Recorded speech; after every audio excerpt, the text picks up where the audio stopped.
inankii yaraa mamdaaniya New York qabsaday the more ay muslimiinta caayaan ay muslimiinta xagxagtaan the more ilaahay ma garanaysaa diinta islaamka uu shaacinayo the more muslimkii la sii jeclaanayo the more ay la sii $1 billion bay imika ku isbeegaraynayaan inay muslimka caayaan inay muslimka ceebeeyaan inay cadownimo u sameeyaan muslimka $1 billion kaas waxay islaamka iyo muslimiintu waxay ka qaadayaan jacayl yaa xayaysiis ayay islaamka ugu sameynayaan inankii mamdaani maasha allah stateku $12 billion under budget buu ahaa yaa over budget nacam lacag la'aan baa haystay deyn baa lagu lahaa within 4 months budgetkii buu balance gareeyey wacdaruhu dhigay you can imagine surplus buu sameeyey waa ninkii lalahaa New York way baaba'aysaayo lalahaa waxa kaloo isla soo baxay inan haddeer sanadka u cararaya oo la caashiqsan yahay I think abihi waa Egyptian waxa la yidhahdaa Abdul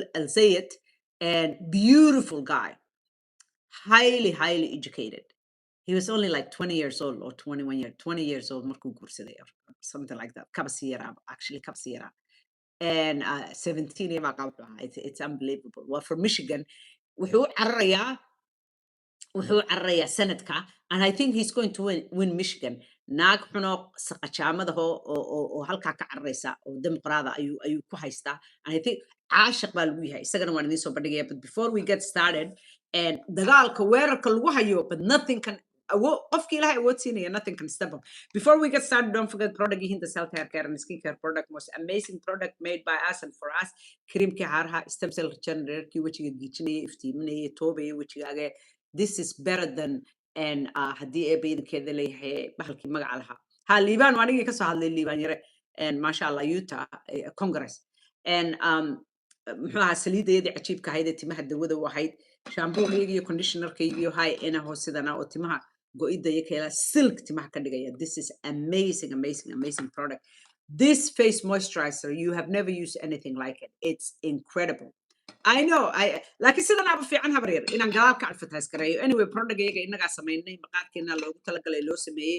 waa unisex inamada iyo hablahaba way marsan karaan it's an amazing product nadiifa each item ay certificate leedahay and website-ka iyaga haddaad Maraykan joogto ayaad ka dalbanaysaa except Ohio International Mall-ka iyo waxaad ka helaysaan walaashan hodan haddii kalena website-ka ka dalbo www.hindahairandSkinWellness.com www.hindahairandSkinWellness.com Seattle iyo eredeeda haddaad joogtana waxaad ka helaysaa muxuu ahaa Taariikh oo siitaa ku yaala layaali cuud and perfumes oo ku yaala moolka cusub ee Kent laga furay Ace room 16A and iyo waxaad ka helaysaan Pacific halal store oo ku yaala isaguna Kent saddexdaaba waad ka helaysaan haddii kale meelaha kale oo dhan website-kayga ka dalbada hindina hays iyo halka iska jiraan Oxbridge London ayay center dhan oo isku qofalan ku leedahay and inshallah biidnillah I know Kent is really nice how do you know Kent is very nice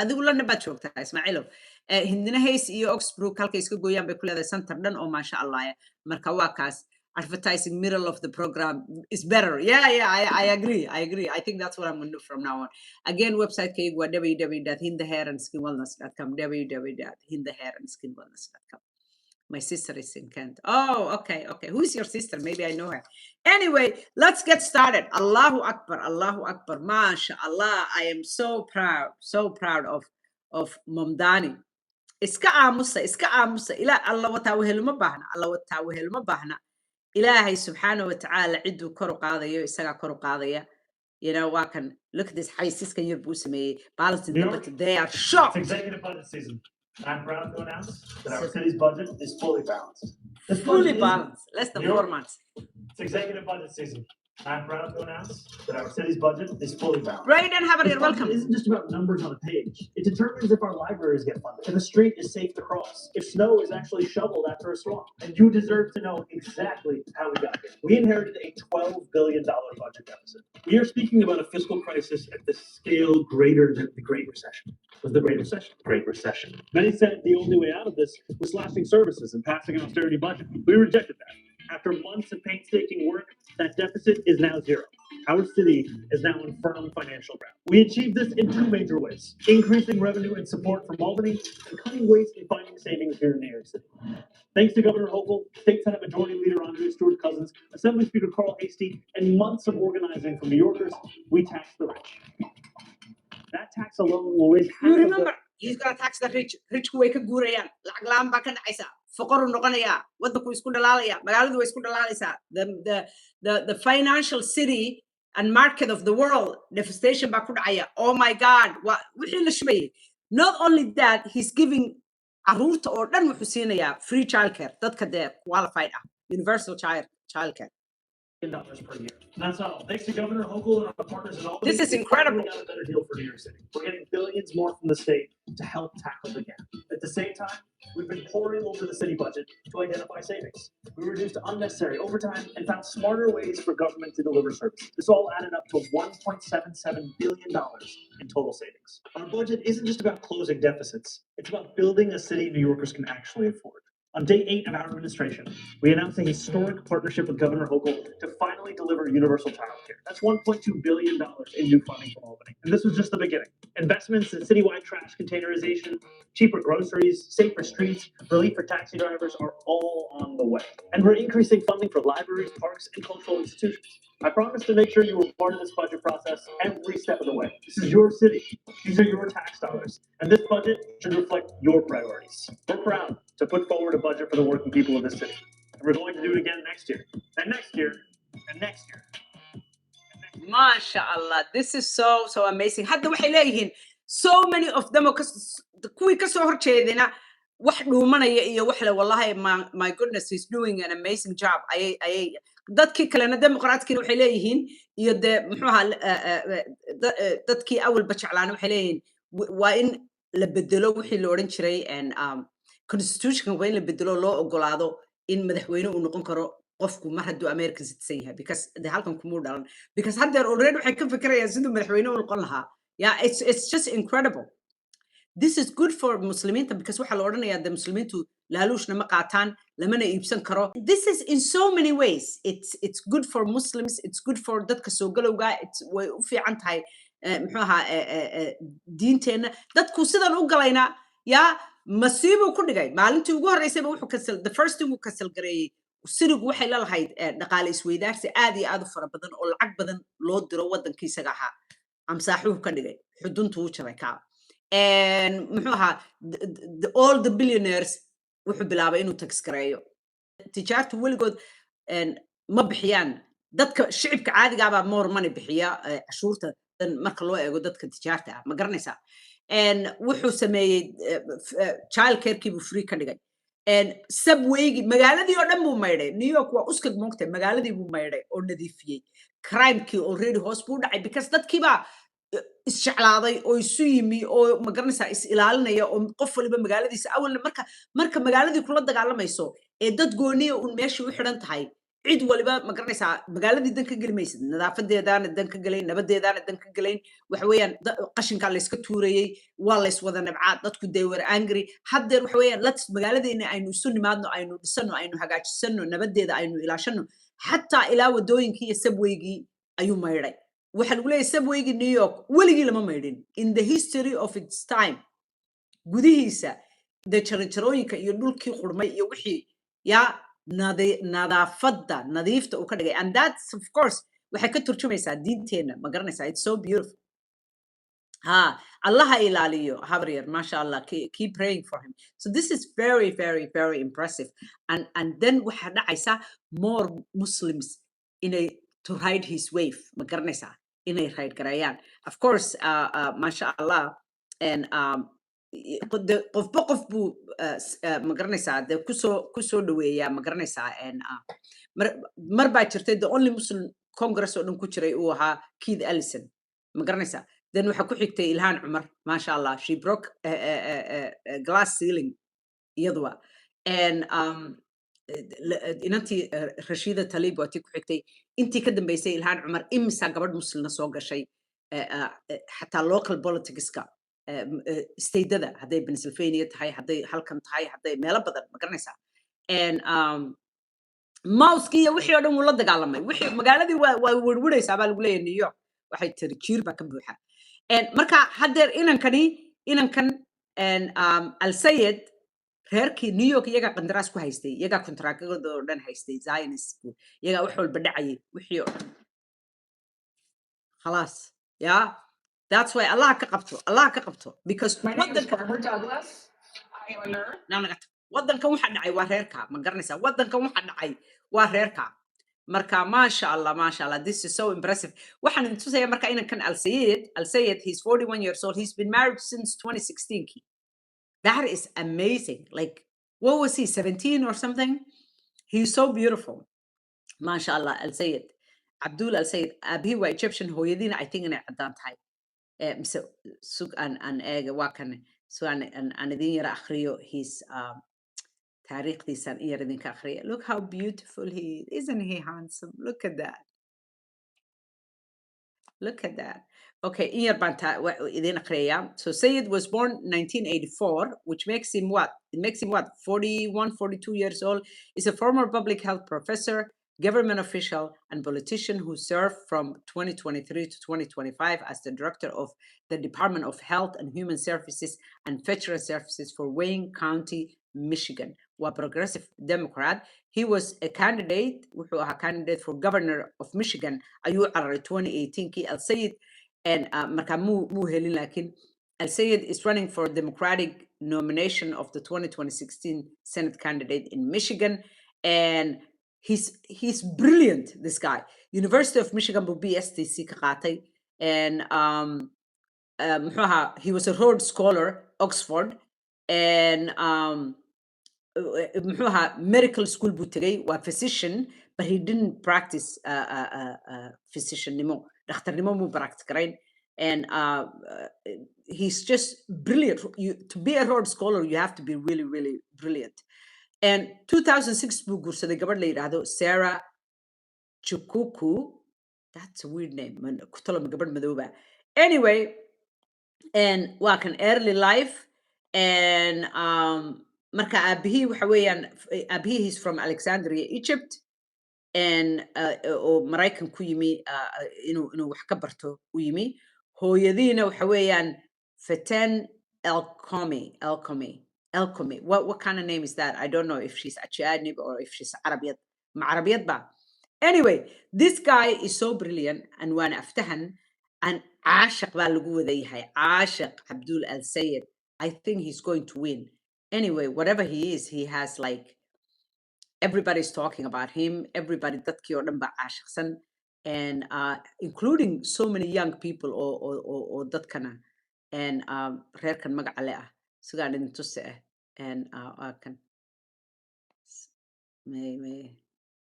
everybody's talking about him Abdul is talking about him al-Sayed takes the lead horta waa kan sugan Abdul al-Sayed and today we're playing this or that University of Michigan or Michigan State?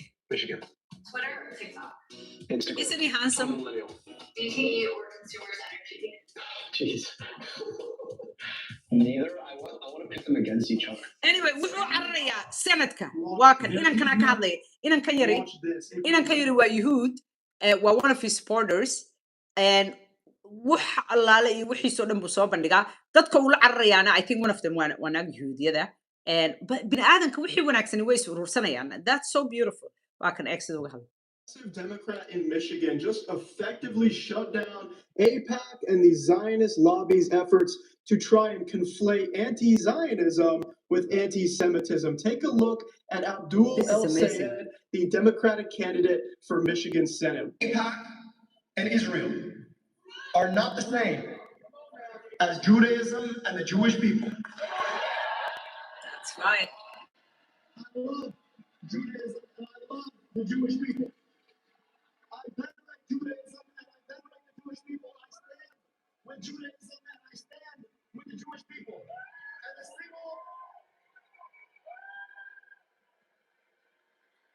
And the single most dangerous thing that they try to tell us is that somehow they can extend the definition of anti-Semitism to include a foreign government and its leaders. I call bullshit. No. I love that. No. If you believe that anti-Semitism extends to include a foreign government and APAC, you are creating a dangerous circumstance. So it is important for us to recognize that we love Judaism and the Jewish people because we love people. And we love صح Palestinians and their rights because we love people. And we love that our tax dollars get spent here, our schools here, and healthcare here because we love people. You cannot claim that human rights end at a border. You cannot claim that you want to invest in our kids when you send our money abroad to kill other people's kids. You cannot claim it.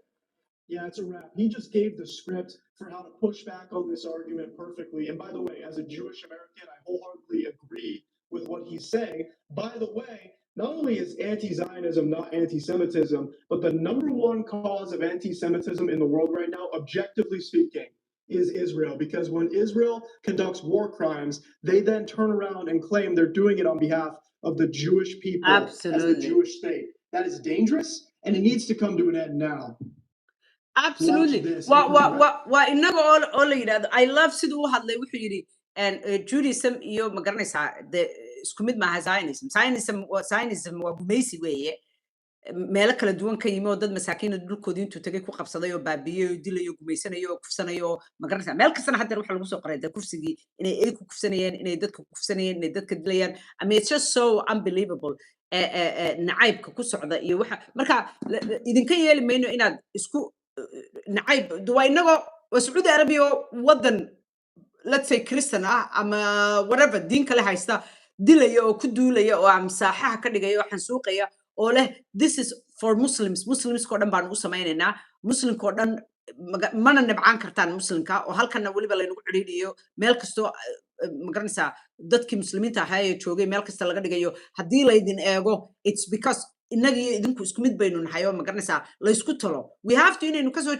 kasoo horjeesano cuqubada iyo gardarada meel kasta oo meel kasta cid kastoo ku dhacaysa it doesn't matter hadday ku dhacayso yuhuud maanta sidaas un baanu uga soo horjeesan lahayn qofka wax fahmaya waa kaa because bini aadanimadeenu way isku wada xidhan tahay nabadeenu way isku wada xidhan tahay wanaageenu way isku hello welcome wuu isku wada xidhan yahay it doesn't matter ilaahay baa cid walba abuurtay cid walba isagaa goonidiisa ula xisaabtamaya ciddii aan ku xumaynin inaad xumayso maaha inaad dhibaataysana maaha ma garanaysaa you know you can have your preference and laakiinse dee weliba wadamadan oo kale markaad ku nooshahay I mean everywhere laakiin waddankan oo kale weliba markaad ku nooshahay dee ummado kala duwan iyo diimo kala duwan dhaqano kala duwan midabo kala duwan ayaa ku nool marka dad badan baa dani ka dhexaysaa ma garanaysaa danta guud way naga wada dhexaysaa marka waa inaynu ma garanaysaa wada ilaalino marka I love that aad iyo aad bay arrintiisu u cadcaddahay I think he's going to win inshallah There is no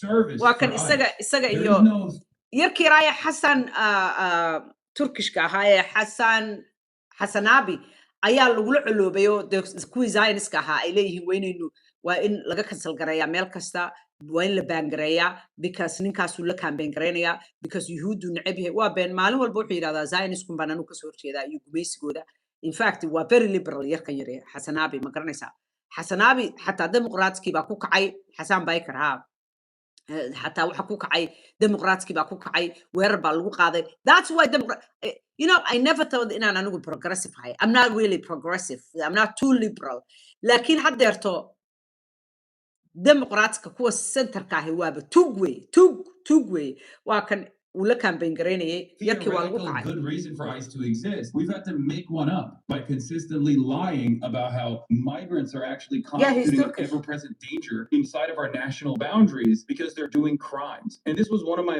major problems with the Democrats in the election cycle, where I kept saying, you have to counter message against this stuff because they are lying. They're just straight up lying about why there must be a necessity for ICE because immigrants are doing crimes. It's not even true. And this is the thing, it's like, well, if immigrants are doing crimes, if anybody's doing crimes, well, then there's a system that's supposed to Yeah, take care because of that. we have law enforcement.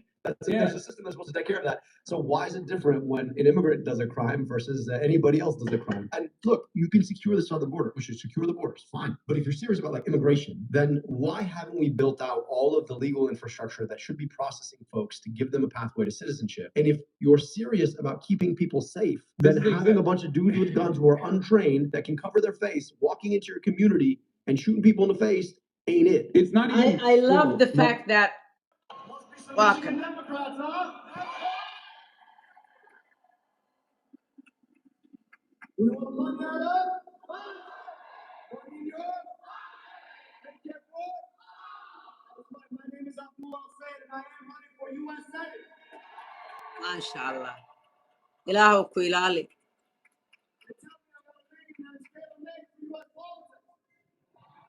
welcome habre It shouldn't be this hard.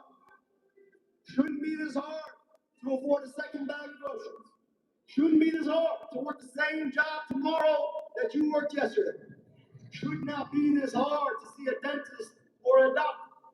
And it should not be this hard to pay Look your at that. taxes and Look at everything that. and know that that money is being waxa weji cad meesha jooga eega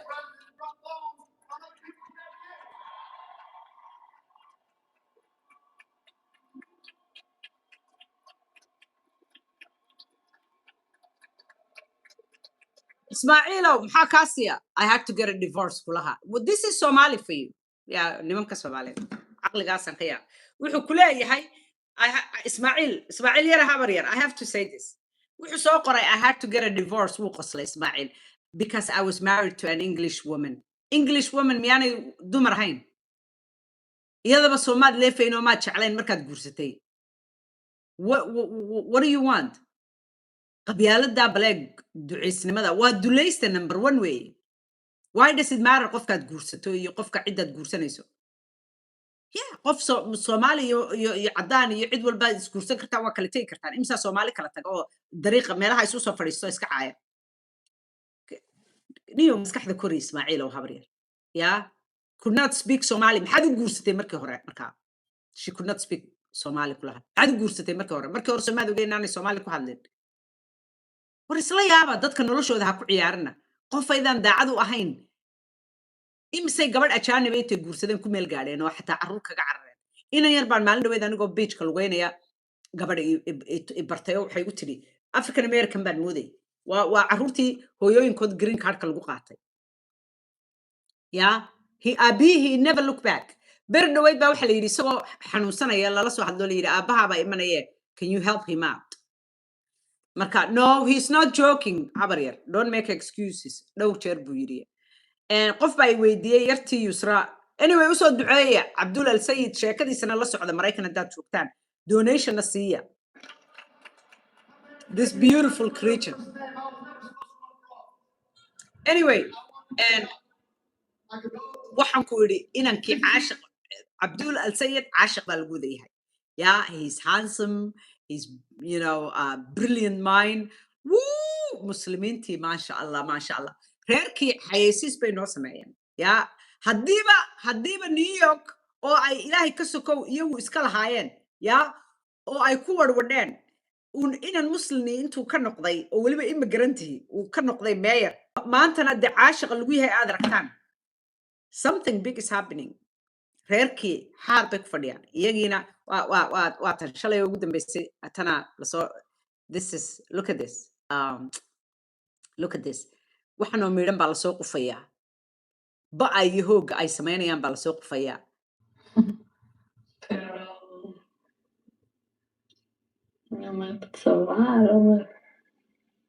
okay say u hadasha